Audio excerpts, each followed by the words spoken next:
आजच डाउनलोड करा आणि तुमच्या आवडत्या मालिकांचा आनंद लुटा।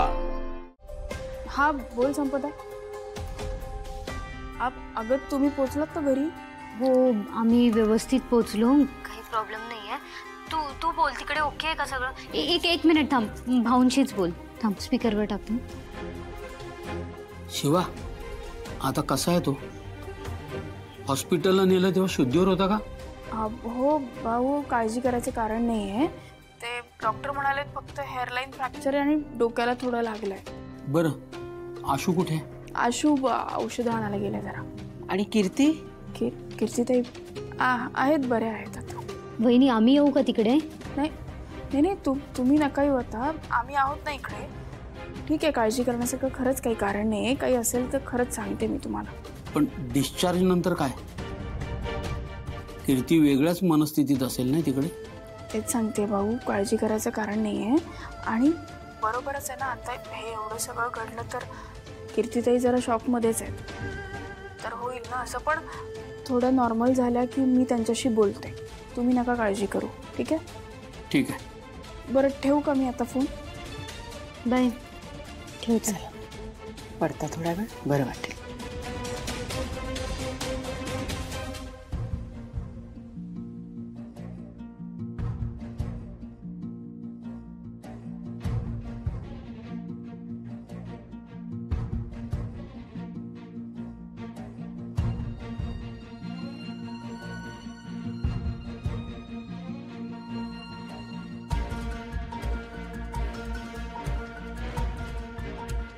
आज काही बोलायचं नाहीये का तुला?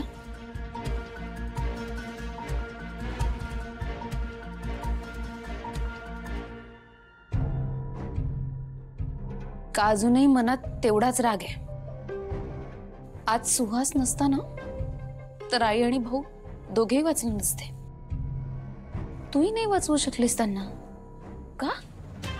स्वतःच्या जीवाची पर्वा नाही केली ना त्याने वाचवलंय त्यांना। आज ना तुला मान्य करावं लागेल। हो ताई, मी मान्य करतेच आहे। सगळं संपलं असतं आज। त्याने स्वतःचा नाही विचार केला। याआधी त्याने जे काही केलं असेल, पण आज जे केलंय ना ते प्रायश्चित्त होतं त्याचं। आणि त्याला होणारा त्रास ना मला दिसत होता त्याच्या चेहऱ्यावर। नाही, मला माहिती आहे मी जे बोलते ते तुला पटणार नाही। त्याने जे काही केलं असेल, पण त्याला दोष देण्याआधी तू जे काही केलंस त्याचा विचार केलास? मी काय केलं? तू या घरात येण्याच्या आधी या घरावर कुठलंच संकट आलं नव्हतं, पण तू जेव्हापासून आलीस ना तेव्हा संकट यायला लागले। आठवतंय का तुला याआधी कधी भाऊंवर वाशूवर कधी असाच हल्ला झाला, त्यांना त्रास झालेला आठवतंय? नाहीच झाला अगं। पण जेव्हापासून तू आलीस ना तेव्हापासून ह्या गोष्टी सुरू झाल्या। तुला खरंच वाटत नाही का शिवा, हे जे सगळं होतंय त्याला तू जबाबदार आहेस? मी काय केलंय? तू काय केलंयस? मी काही बोलून उपयोग नाहीच आहे म्हणून, पण मी जे काही बोलते ना ते खरं आहे।